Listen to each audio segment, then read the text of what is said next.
Before we listen to Busia Senator Okiya OMTATA, let's briefly revisit on how the Senate voted to impeach Rigathi Gachagua. The Senate has 67 senators, 20 nominated, and 47 elected. All the 67 senators participated in the impeachment process of Rigathi Gachagua. And if you look at the 11 grounds that were brought against Rigathi was impeached on 5 grounds. 6 grounds were rejected. 5 grounds were confirmed. What was needed for the Senate to impeach Rigathi Gachagua was to confirm only 1 ground, but the Senate did confirm 5. So it's true, Rigathi was impeached on several grounds, not only on 1 ground. And then if you look at the senators allied to Rigathi Gachagua on how they voted no for all the 11 charges. While the other side of the senators, they were looking at each ground and voting for each ground based on merit. For Rigathi Gachagua's allied senators, they were not looking at the merits of the grounds. They were just voting no.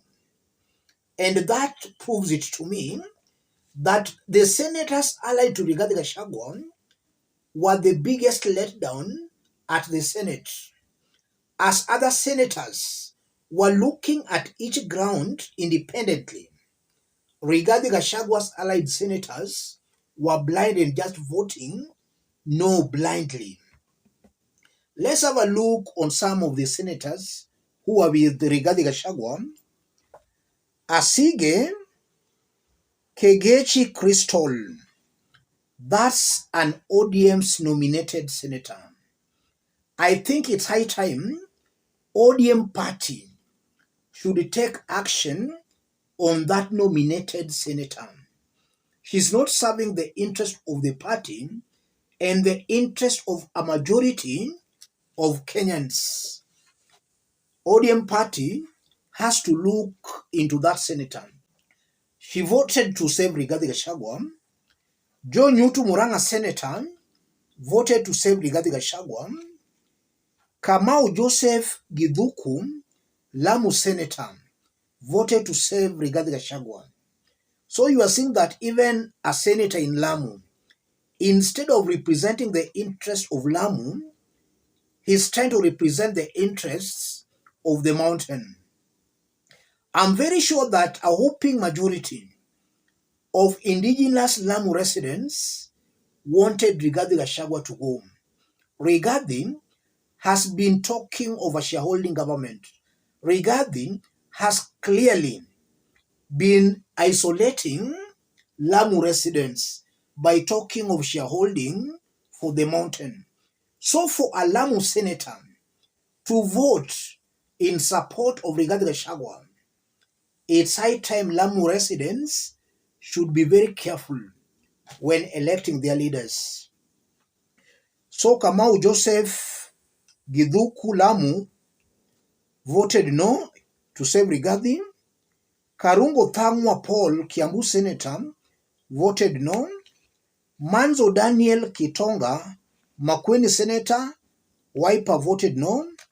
Medhu John Muhia, Nyandarua, voted no. Mohamed Abdallah Shakila, that's Wiper nominated senator, voted no.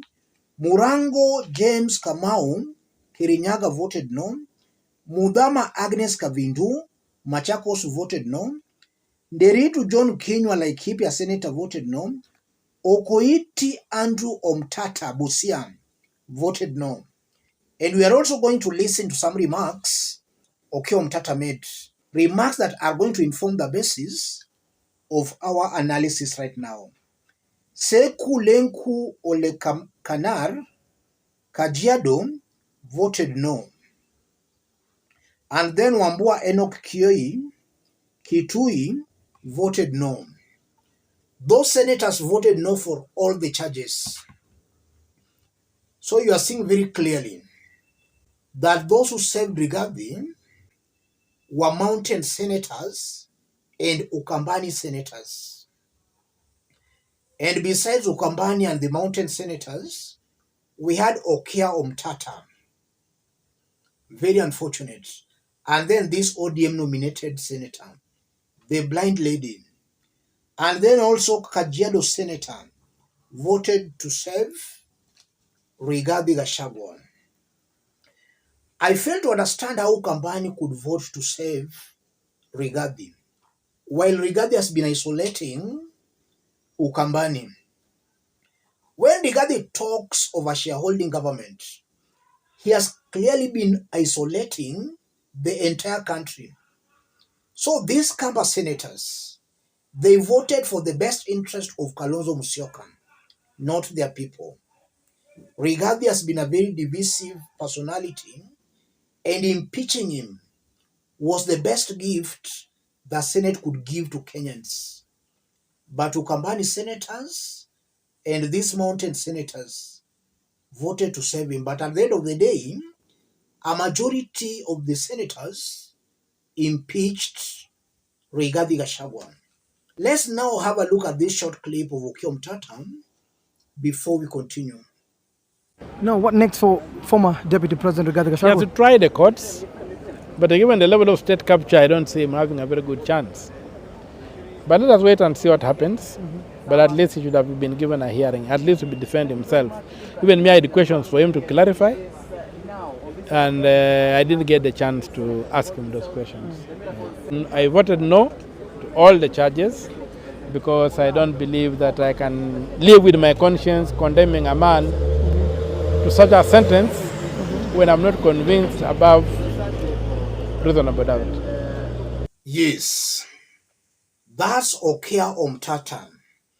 OMTATA is confirming that he voted no for all the 11 charges. OMTATA comes from Busia. What are Busia residents saying? A whopping majority of Busia residents support Rigathi Gachagua's impeachment. So Okiya OMTATA has clearly gone against the wishes of the people he represents. Okiya OMTATA is serving his own personal interests and the interest of some other people, not Busia residents. If you look at Okiya OMTATA, OMTATA has been getting it completely wrong in the recent days. And maybe the hype on social media is leading Okiya OMTATA astray. Yes, the hype on social media might be leading Okiya OMTATA astray. Kenyan politics depends largely on ethnicity and on political parties. Busia has been voting with Raila Odinga, and a whopping majority. In fact, Busia County is the county with the largest ODM support, more than any other county in Kenya. If OMTATA does not change his ways, he's clearly going against the grain, and that can easily work against him.